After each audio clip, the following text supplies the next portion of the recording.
Hi, welcome to our channel where we share the most intriguing stories. At midnight, by a crackling fire in the Colorado wilds, two war vets toast old times, unaware that a war is brewing.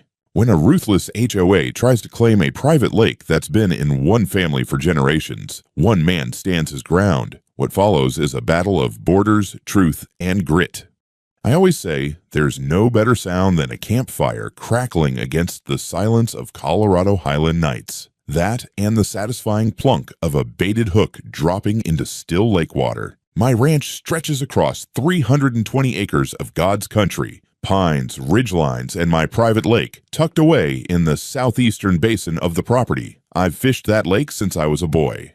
My granddad dug the first pier by hand in the 40s. Now it's got a solid dock, a gravel trail, a covered fire ring, and motion-activated cameras watching every inch. I call it my therapy zone. That particular evening, I rolled up in my old F-350 with my buddy Brendan riding shotgun.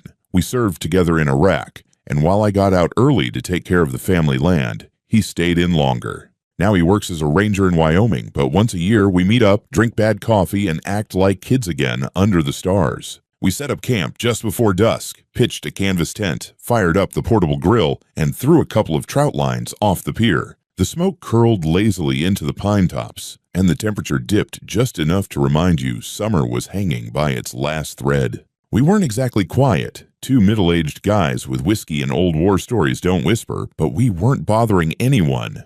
The closest house was a good half-mile upslope across the ravine, where that new HOA neighborhood, Summit Shore Preserve, had mushroomed up 3 years ago. Fancy glass mansions with solar roofs, outdoor yoga decks, and people who thought rural meant weekend wine tasting with a lake view. I'd met a few of them in passing, mostly fine except for their president, Karen Reed. She had that permagrin of someone who says namaste right before suing you over a mailbox color. Around midnight, Brendan was poking the fire and trying to convince me aliens lived under the Rockies when I noticed the security feed buzz on my phone. Infrared motion, I tapped the screen expecting maybe a curious coyote. Instead, I see three figures sneaking along the lower brush line just past the no trespassing sign. One woman, blonde, bob haircut, clipboard in hand. Two others, both in those stupid matching HOA windbreakers like they were on some sort of suburban recon mission. Uh-oh, I said, turning the phone to Brendan. Who the hell does a clipboard patrol at midnight? They were taking pictures of us, the fire, the pier, even the damn truck license plate. Then they scurried back the way they came, disappearing through the thicket toward the HOA's boundary. We didn't chase. We didn't yell. I just made sure the footage was backed up, cracked another beer, and muttered something about HOA Karens not surviving 5 minutes in a tent without Wi-Fi. At sunrise, I was frying bacon on the camp stove when I heard tires crunching on gravel. I looked up and saw two sheriff's deputies walking in from the road, one older, one young, both with that morning coffee determination in their step. "Morning," I called out, flipping the bacon like it was a Saturday picnic. "Sir, are you the property owner here?" the older deputy asked. "Yes, sir. Lars Godwin. This is my land. Been in the family since the 1880s. We got an anonymous call reporting a suspicious fire in a public conservation zone, the younger one said. Also reports of possible illegal camping and vagrancy. I looked at Brendan, then back at the deputies. Vagrancy? On my own damn land? Do you have proof of ownership, sir? I handed them a laminated property map from my truck, complete with highlighted borders, county stamps, and parcel numbers. Then I opened the app and showed them the camera footage, specifically the moment Karen Reed and her two stooges crept across the perimeter line like they were hunting Bigfoot with clipboards. The older deputy squinted at the video, then chuckled. "That's Reed from Summit Shore, right? Bingo." The younger one flipped through the map. "This lake's not public?" "Never was. Not listed in the Federal Water Access Database. Fully deeded. And those signs along the perimeter don't say optional." They nodded, exchanged glances, and the older one said, "Well, Mr. Godwin, we apologize for the disturbance. Everything looks in order. Enjoy your morning." I offered them some bacon because why not? But they declined with a smile and walked back toward their cruiser. Brendan whistled low as they drove off. "Karen's gonna love that." "Karen's already scheming," I muttered, packing up the map. This was just the first pebble. 2 days later, I drove back down to the lower gate near the lake after a supply run and saw something that made my jaw tighten like a vise. The iron chain that normally dangled loose along the side had been looped across the access road and padlocked shut. But that wasn't the part that got me. Hanging from the chain was a fresh aluminum sign staked into the gravel like it meant business. Temporarily closed, Summit Shore Preserve HOA, water access under review. I stared at it for a solid minute, then slowly reversed the truck and parked, just off the road. I stepped out, walked to the chain, and scanned the area. No HOA crew in sight. Then I pulled out my phone and started filming. Date, time, GPS coordinates, the whole 9 yards. I circled the sign, narrated what I saw, and zoomed in on the padlock for good measure. That's when I noticed a plastic HOA tag zip-tied to the latch, like this was their equipment now, their trail, their lake, except it wasn't. I called the sheriff's department again, gave them the rundown. The dispatcher sounded irritated just hearing the words Summit Shore Preserve, said they'd make a note, but unless I had been personally blocked or threatened, it was technically a civil matter. If I removed the lock and gate myself, it could go sideways unless I had a court order or documentation showing active harm. I had documentation, all right, but what I needed was leverage. Back at the ranch house, I found something even better waiting in my mailbox. Among the feed catalogs and tax flyers was an envelope stamped with the HOA's gold logo like it was Buckingham Palace correspondence. Inside, a formal invitation to attend a community emergency session in 3 days. Subject, environmental and safety concerns related to unauthorized use of shared waterscape. That's how they worded it. Shared waterscape. There it was. They weren't just trying to shame me, they were laying groundwork to reframe my lake as shared property, never mind the fact that it wasn't legally theirs and never had been. The language was precise, lawyer-crafted. They called it a visually communal amenity, implying that because people could see it from their deck, they had a stake in how it was used. I nearly crushed the letter in my hand. Later that day, I took a drive past Summit Shore's front gate and saw laminated flyers tacked to community bulletin boards and mail posts. Each one was titled, Protecting Our Water, Ensuring Responsible Use of Community-Adjacent Ecosystems. It featured a picture of my pier, zoomed in from a distance, clearly taken during our campout. Beneath it, bulleted claims, unregulated fire activity at the shoreline, overnight occupation without board awareness, potential use of shared aquatic habitat for private commercial gain. Commercial gain? I didn't charge a soul to fish that lake. I barely let my cousins pitch tents out there, and I sure as hell wasn't turning it into a damn glamping retreat. But the insinuation was clear. They wanted neighbors to believe I was monetizing a natural asset they had some vague claim to. I called Brendan that night. They locked your road, he asked, incredulous. Like with a padlock. That's criminal trespass. They call it a precaution. Jesus. You still got that body cam set up from the Forest Service? He laughed. You want a kit? No, I said. I want backup. For the next 2 days, I documented everything. Remeasured the boundary line with GPS. Pulled copies of the plat map, the mineral rights lease, the old 1952 water use statement my grandfather filed that declared the lake a private reservoir for livestock irrigation. I even called up an old acquaintance from the county recorder's office to pull HOA's registered boundary documents. As I expected, their subdivision stopped 300 feet short of my fence line. The lake wasn't on their land, wasn't their responsibility, and wasn't subject to their jurisdiction, but they were pretending it was. And that made it dangerous. The day before the meeting, I printed a map the size of a movie poster with every lot line and parcel number. Then I stapled a screenshot from the video of Karen and her clipboard gang creeping through my trees and added the caption, Unauthorized Entry 11:47 p.m. And just in case, I mounted a new trail cam pointed directly at the gate chain. If they wanted a war over optics, I had gear, and unlike them, I had facts. I pulled up to the Summit Shore Preserve Community Hall just before 6. It was a glass and stone monstrosity meant to resemble some kind of sustainable lodge, but it looked more like a tech startup threw up in the forest. The HOA had clearly spared no expense. Recycled wood beams, touchscreen sign-in kiosk, and an awkwardly modern chandelier made of repurposed bicycle chains. I parked just outside the HOA boundary, wheeled my poster tube over my shoulder, and walked in like I'd been invited to my own trial. Inside, there were already at least 30 people milling around, sipping compostable cups of herbal tea and murmuring with the anxious energy of people expecting a scandal.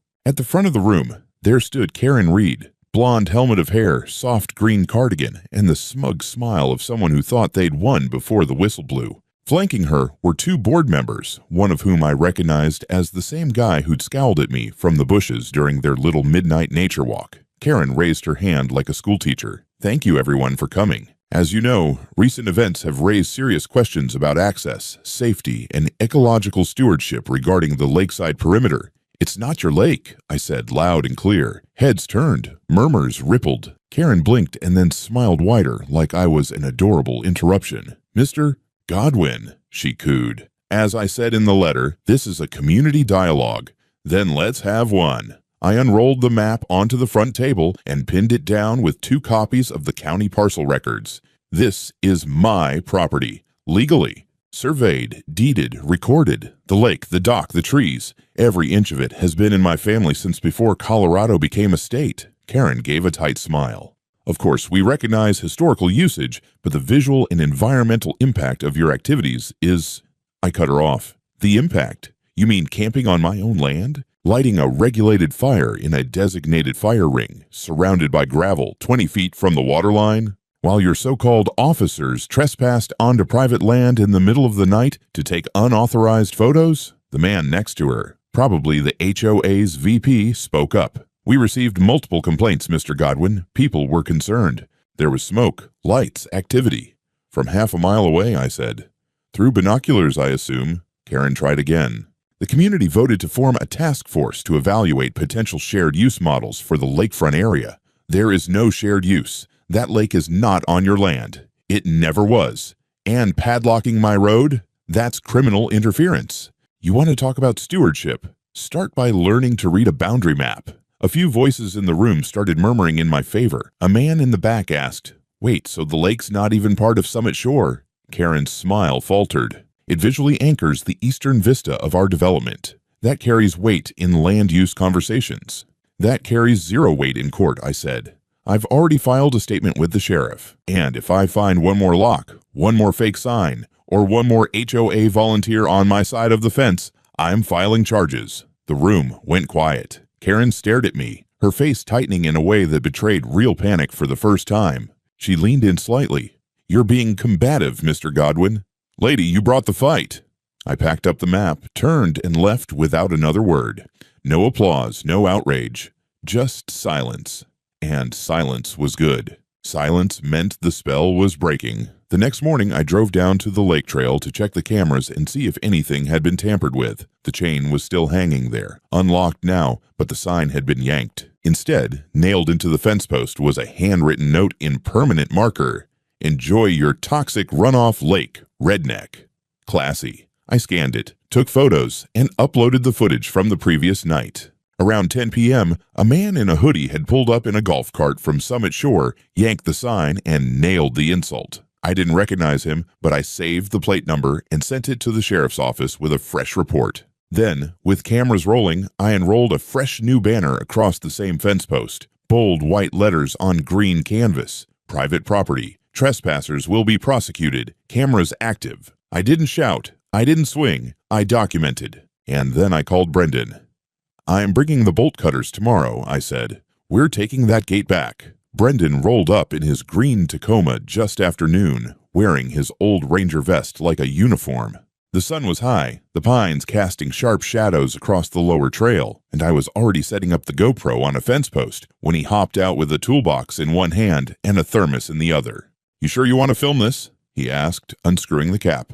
I want it on record, I said, checking the drone battery. No swearing, no threats, no theatrics. Just 2 veterans cutting a lock off private property. We hiked the short slope down to the gated trailhead. The padlock was new, not the same one from 2 days ago. Brass, chunky HOA logo engraved on the front. So they weren't even trying to be subtle anymore. Ready? Brendan asked, already lining up the bolt cutters. I nodded. He made one clean snap. The lock popped and fell into the dust. Civil disobedience complete, he muttered. I lifted the chain off the gate, pushed it open, and waved at the drone hovering silently above. Then we walked through, casual as you please, down toward the pier. The lake shimmered ahead like a sheet of polished steel. For half a second, it felt like victory, and then the shouting started. 3 voices behind us, fast footsteps crunching gravel. I turned around just in time to see a small crowd barreling toward us down the access path from Summit Shore. Karen in the lead, hair flying, phone in one hand, HOA clipboard in the other. Behind her were 2 of her regular goons, one of them her husband, the other the same guy who tried to take a swing at me back at the meeting. "What do you think you're doing?" Karen barked, breathless. Brendan raised an eyebrow. "Walking." "You've tampered with HOA property. That's felony vandalism." Brendan just blinked. "You locked a gate on someone else's land." I stepped forward, calm and clear. "This is private property. You've seen the maps. You've seen the sheriff's reports. You have no authority here." "That trail services the neighborhood," Karen shrieked. "The community has a right to protect its environmental interest." Before I could answer, her husband stepped forward and shoved the broken lock into my chest. "You think you're tough," he said, crowding me. "Maybe you need a lesson in consequences." I didn't flinch. "Take one more step, and you're going to jail." That's when he reached into the back of his truck, yanked out a flathead shovel, and raised it like he meant to swing. Brendan moved faster than I've seen him in years. In one motion, he pulled the stun baton from his vest, not turned on, just visible, and stepped between us. "Don't," he said. The man hesitated. Then Karen screamed, "You're threatening us." "I'm calling the sheriff." "Do it," I said. "Tell them to bring the same deputy who watched the last drone video, and tell them to bring a property line map." Meanwhile, the drone was catching everything. The footage showed the lock removal, the trespass, the attempted assault. No edits, no voiceover, just truth. Karen fumbled with her phone, muttering something about ecological violations and private militias. I don't think she knew which story she wanted to run with. We stood there like that for nearly 15 minutes until we heard sirens coming up the Ridge Road. 2 sheriff cruisers pulled up near the trailhead. The same older deputy from before stepped out. His hand went to his radio and he gave me that look, the one that says, "You again?" I waved. "Afternoon, deputy. Glad you could make it." Karen ran to him first, of course, arms flailing, shouting about destruction of public assets, threats with weapons, and a possible armed conspiracy.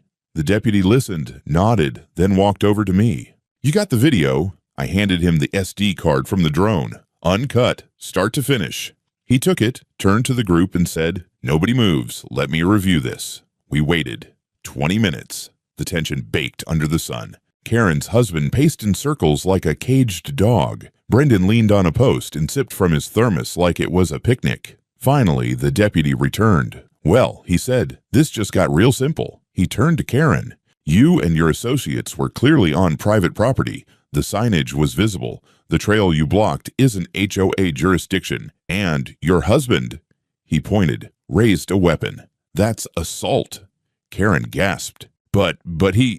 The deputy handed her a folded paper. "You're receiving a formal citation for obstruction and unauthorized restriction of land access. You'll appear in county court next month. If you fail to show, we'll issue a warrant." Her husband stepped forward to protest, but another officer raised a hand. "Sir, I recommend you don't escalate." Karen turned beet red. Her lip trembled. For the first time, she didn't speak. Just glared at me with a hatred I've only ever seen in combat zones, when the other side realizes you're not bluffing. "Let's go, Brendan," I said. We walked back to the truck, leaving the chain and lock in the deputy's hands. The last thing I heard was Karen yelling, "This isn't over," into the pine breeze. 2 weeks went by without a word. No new locks, no flyers, no Karen sightings through the pines. I almost believed for one foolish second that she'd backed off.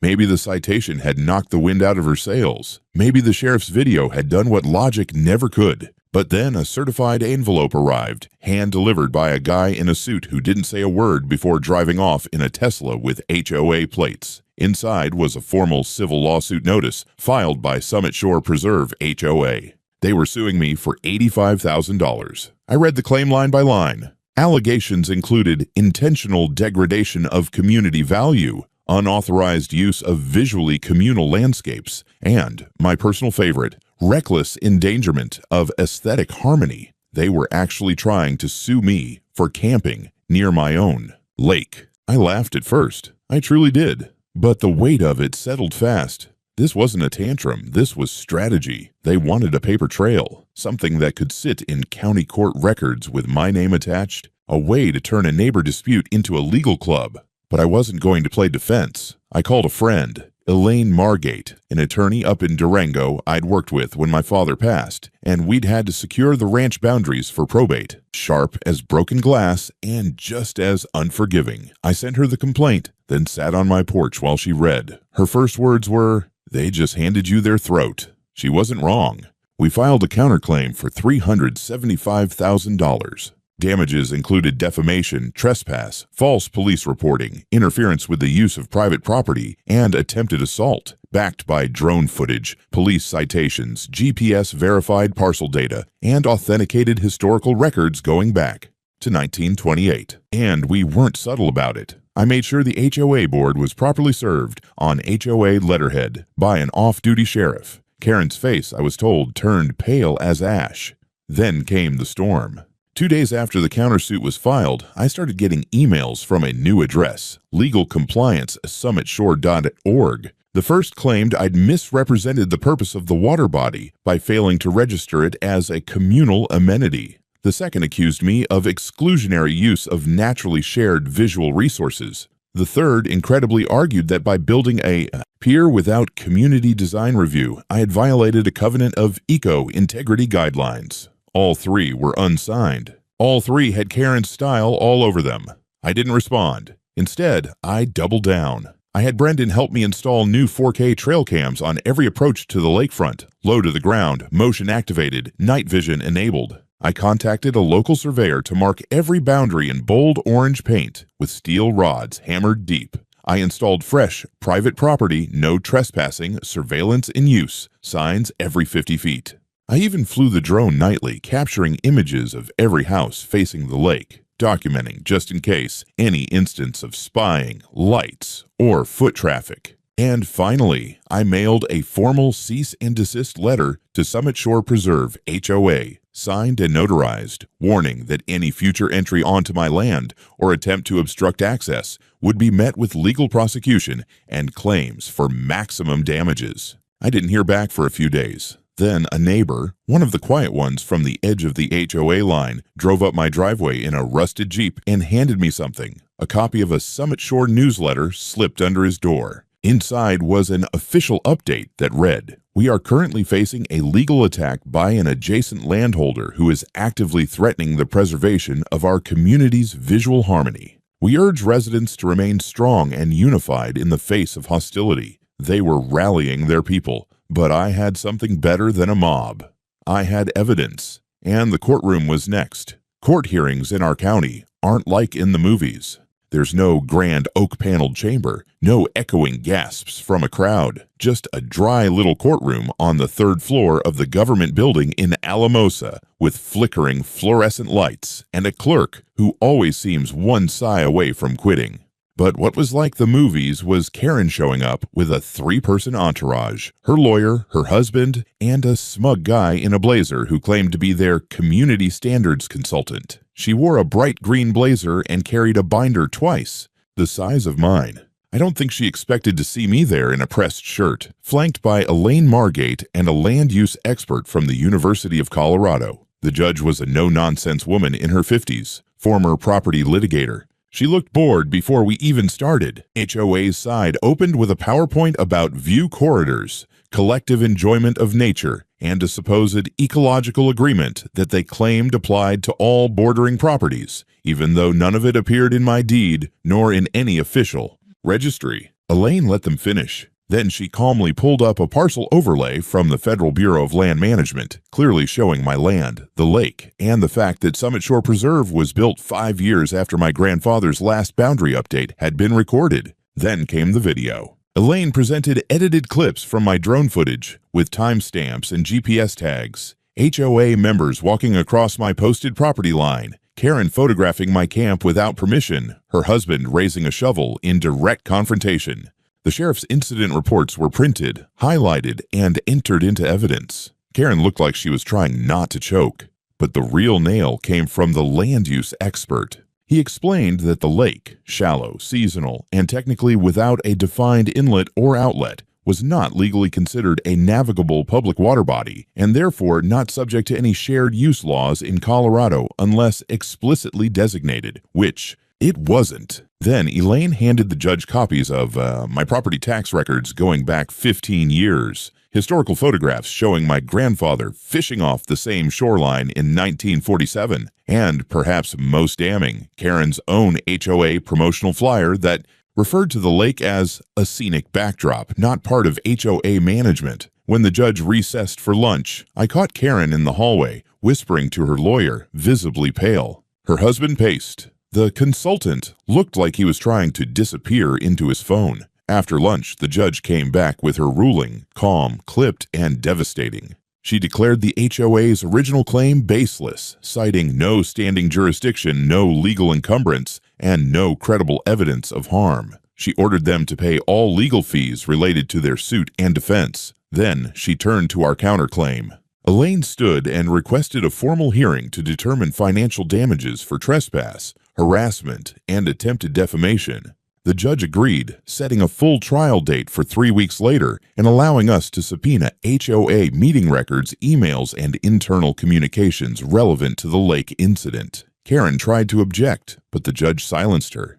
"You initiated this legal action, Mrs. Reed. If you're unhappy with the process, you should have stayed out of court." We walked out of that building with momentum behind us. Elaine was already drafting the subpoena requests by the time we reached her car. That night, I sat by the fire pit near the lake with a beer in hand, watching the water reflect the stars. The gate was still closed, my camera still rolling, but for the first time in weeks, the silence felt like mine again. The subpoenas landed like grenades. Karen and the HOA board tried to delay, of course, citing privacy, vague claims about member confidentiality, and one hilarious email where Karen claimed her files were accidentally deleted by a system update.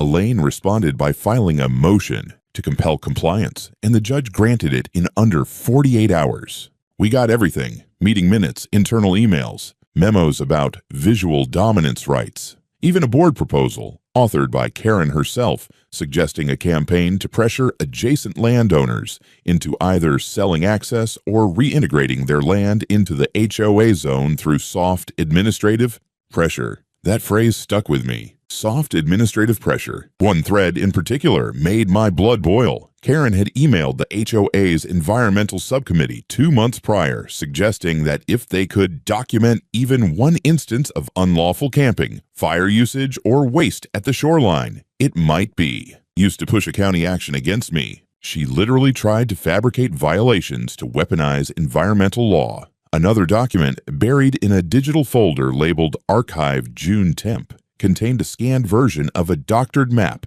showing the lake overlapping HOA parcels. The original version, dated 3 months earlier, showed the real boundary. The fake one had been used in their community meeting to justify chaining my access road. Elaine's eyes lit up. "That's fraud," she muttered, almost gleeful.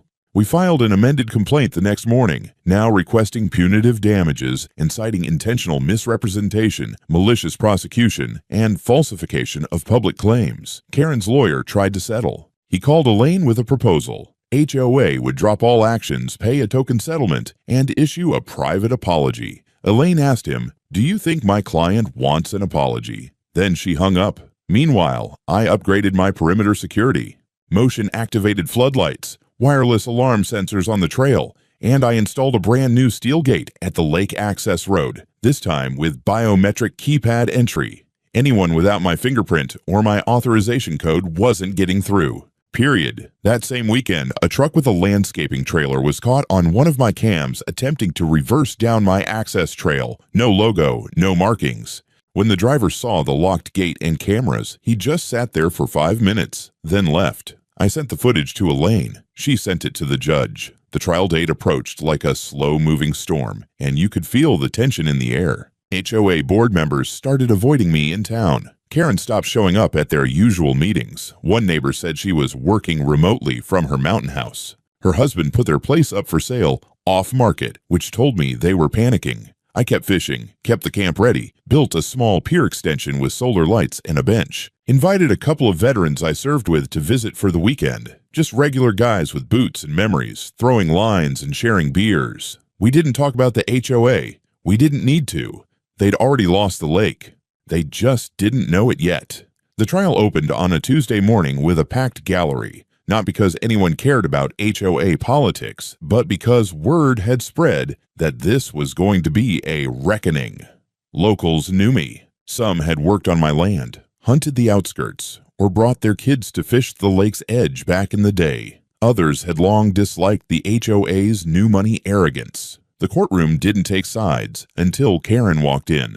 She wore gray this time, hair tied back, lips pursed like she was bracing for dental surgery. Her husband sat stiff beside her, and the consultant from before didn't even bother to show. Their new attorney looked half her age and twice as nervous. Elaine started with the drone video again. The judge had already seen it, but this time the jury did too. Crystal clear aerial footage of Karen and others marching past a private property and no trespassing sign, taking photos, chaining the gate, and arguing with me. The moment her husband raised the shovel drew a few audible gasps from the jury box. Then came the emails. One by one, Elaine walked the jury through HOA board communications, Karen's original suggestion to target me, the request for dirt on my usage of the lake, the manipulated map. Every slide, every document, timed to hit harder than the last. Karen tried to hide her discomfort, but when the forged map came up, highlighted against the original, her head dropped. Elaine's voice never rose. She just kept going, methodical and relentless. When it was our turn to testify, I stood, told my story simply, that I'd camped on my own land, on the same spot my father and grandfather had fished before me, that I never once charged anyone to use the lake, never violated fire restrictions, and never asked anyone to leave unless they crossed the boundary. The jury listened, and when Elaine showed them the county survey overlays and federal registry entries confirming my ownership and exclusion from any HOA charter, several heads nodded. Then it was Karen's turn. She didn't do well. Cross-examination revealed inconsistencies. She claimed she believed the lake was shared, but couldn't explain why HOA newsletters had referred to it as a scenic backdrop and not an amenity. She denied seeing the private property sign, but was shown a photo of her standing right next to it. Elaine, smiling politely, asked her, "Do you routinely ignore legal signage when it's inconvenient, or only when it involves lakes?" The courtroom laughed. The judge didn't object. By day 3, it was over. The jury came back in just under 2 hours. Their verdict? Full dismissal of all claims by the HOA, for $10,000 in compensatory and punitive damages awarded to me. Formal censure of Summit Shore Preserve HOA for coordinated harassment and abusive process. Karen didn't look at me as the verdict was. Read. Her husband stood frozen, like his spine had locked in place. The judge thanked the jury, banged her gavel, and that was that. But as I walked out of that courtroom into the sunlight, something else happened. A man I didn't recognize, mid-60s, wide-brimmed hat, stopped me by the steps. Said he used to work for the county assessor's office. "Your granddad was a good man," he told me. "Glad to see someone still got some spine out here." I nodded, shook his hand, and kept walking. It was time to build something new. 3 days after the verdict, a for sale sign appeared in front of Karen's house. Not one of those clean, glossy HOA-approved ones either. This was a janky metal frame with a crooked banner that read, "Private listing, price reduced." I don't know if she hoped to quietly vanish or if the HOA had turned on her, but it was clear she was leaving. But I wasn't done. With the settlement money on the way, I hired 2 contractors, one to level the old dirt pull-in near the lake and pour a proper stone pad. The other, a friend of mine from the Army who now worked in timber framing, helped me raise a 1-room wooden cabin just 10 yards from the shoreline. Nothing fancy. No plumbing, just a stove, 4 bunks, a screen porch, and a flagpole out front. I called it the Coyote Camp. I ran wiring from my solar array and set up trail cameras with license plate readers at the only 2 trail entries still bordering HOA land. Not because I was paranoid, because I was practical. One visit from a sore loser could undo a lot of work. Meanwhile, Elaine sent me a box full of legal documents, court orders, rulings, and, most importantly, a certified copy of the judgment barring the HOA from any future claim to or governance over my lakefront access point. A permanent injunction. The next HOA meeting was quiet from what I heard. No agenda items related to ecological corridors or communal view sheds. No speeches about access equity. And no Karen.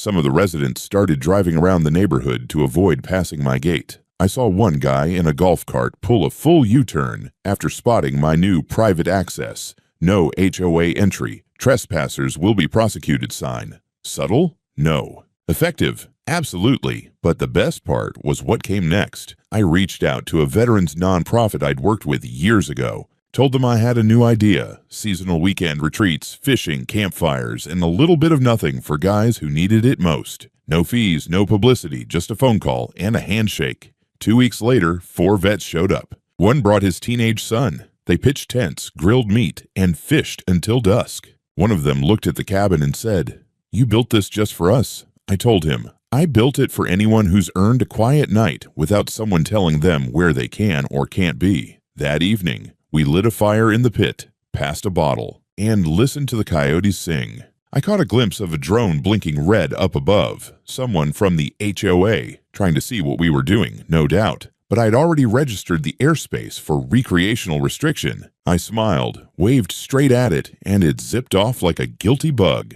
That weekend, I didn't hear from Karen, didn't see a single board member, just the wind in the pines and the occasional splash of a fish jumping at twilight. This land had always been mine. Now no one could question it. Summer rolled into fall. The trees around the lake turned golden and crimson, and mist hung low over the water in the early mornings. It was the kind of silence that felt earned, not just peaceful, but deserved. I'd fought for it, and I'd won. The check from the HOA arrived via courier. $410,000, certified, with a separate letter from their attorney requesting no further public statements. Elaine framed the letter, not to hang, just for the joke. Karen's house finally sold, at a loss according to public records. Her husband transferred the deed to a shell company before the closing, but we still traced it. I didn't care who bought it.